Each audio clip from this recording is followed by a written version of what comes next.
Oh, sorry, I was just resting between sets. But you know what you shouldn't sleep on? The bench press. I'm sure that many of you have wanted to start a fitness journey at some point in your life, but felt overwhelmed or confused by all the exercises that are available. I've been a personal trainer for 3 years now, and I've been exercising myself for over 8. In that time, I've been able to learn a lot of tips and tricks on how to best bench press and make it an optimal movement. In this speech, I'll go over a proper warm-up and why it's important, how to adjust your bench, your rack height, as well as your hand positioning, proper bench pressing technique, and then lastly, how to properly spot for safety purposes. So let's get started with our first step, which is a proper warm-up. Before doing any movement, especially in cold weather like this, you always want to have a proper warm-up. Sports medicine scientist Liu Ding suggested that a proper warm-up can reduce your risk of injury by up to 36%. So for the bench press, obviously doing a warm-up is very important, as is a compound movement. It being a compound movement means that it involves multiple major joints in the body. In this case, that being our wrist, our elbow, and our shoulders. So we want to warm up each of these joints prior to doing this movement. So for the wrist, I like to do wrist circles clockwise as well as counterclockwise. I also like to do tricep extensions with a band or a rope on a cable machine, pressing down just like so I get more blood flow through my elbow from my triceps. And then lastly, I usually like to use a band and do what is called lower trap rows. So here, I'll have my palms up to the sky, elbows at my ribs.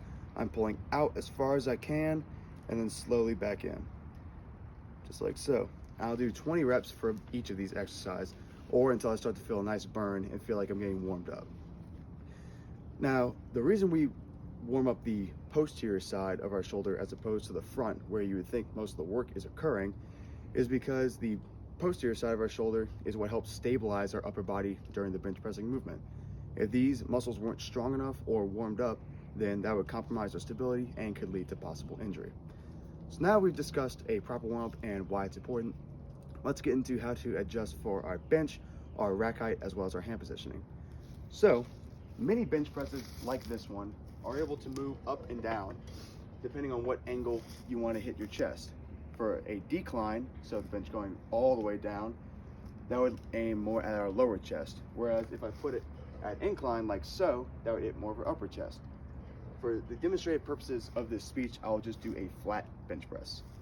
So next, we'll work on our rack height, or where our hooks should be. So ideally, whenever you unrack the bench, when you unrack the bar, you want to have about 1 to 2 inches of clearance between the bar itself and our hooks. Now the reason for that is if it's closer than 1 to 2 inches, then you run the risk of clipping the hooks whenever you're unracking the bar or racking the bar, which could lead you to drop the bar on yourself and cause serious injury or harm. And then lastly, we want to look at our hand positioning. Now, a general guideline for hand positioning is to place our hands just outside of shoulder width apart. Now, some people will go wider and some people will go a lot closer, but that's more of a personal preference than anything else. So now we've gone over our bench, our rack height, as well as our hand positioning. Let's go into proper bench pressing technique. So when we are bench pressing, we want to lie flat down on our back, squeezing our shoulders together nice and tight.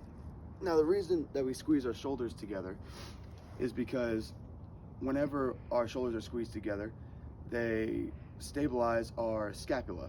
And if we reduce the movement of our scapula, that increases the stability within our shoulder joint. Now, I'm going to lie down flat on the bench with my shoulder blades squeezed together like so. I'm going to place my feet flat on the ground. I'm going to push into the ground with my feet. This is called leg drive, and it helps produce more power during our bench pressing movement, as well as providing more stability by driving our shoulders farther into the bench. So now that I'm actually bench pressing, I will squeeze my shoulders together, keep my feet flat on the ground. Then I'll get my shoulder width apart grip. My spotter will grab the bar with a mixed grip and help me unrack the bar. And it'll slowly lower it out to the center of my chest. So now I'm ready to bench press. While keeping my feet flat on the ground, my shoulder blades squeezed together, and my elbows close to my body, I will slowly bring the bar down to the highest point of my chest, And once I touch that point, with as much speed and control as I can, I will press back up, just like so. Now once I've completed my rep, my spotter will once again grab the bar with a mixed grip and then slowly guide me back onto the hooks so that I don't slam the bar on the hooks, running the risk of having it bounce off and injure me or my spotter. So now we've gone over proper bench pressing technique, I want to go over how to spot in order for safety. So me and my spotter will change places so I can demonstrate proper spotting.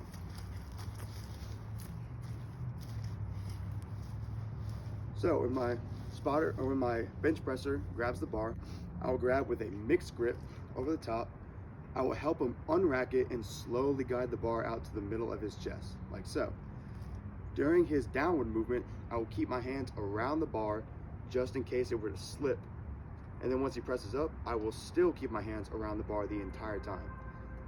Once he has finished his set or repetition, I will once again grab the bar with a mixed grip and slowly bring it back into the hooks so that he is not slamming on the hooks and run the risk of it bouncing off and injuring him or myself.